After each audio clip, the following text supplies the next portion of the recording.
கட்டை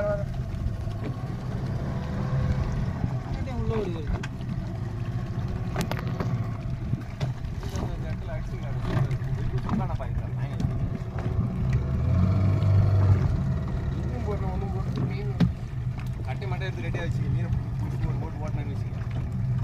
லக்கு இருந்தால் அடிக்கிட்டோம் சொன்னான் மாப்பினா தண்ணி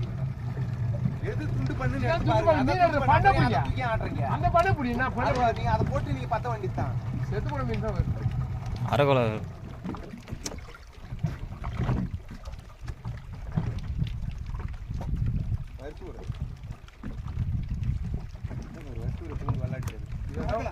அரைக்கொலை இதுதான் இப்பதான் பிடிச்சி இழுத்துன்னு போயிடுறாரு சொரா பூந்து விளையாட்டு இப்பதான் பிடிச்சி ரத்த கூட இப்பதான் கேக்குது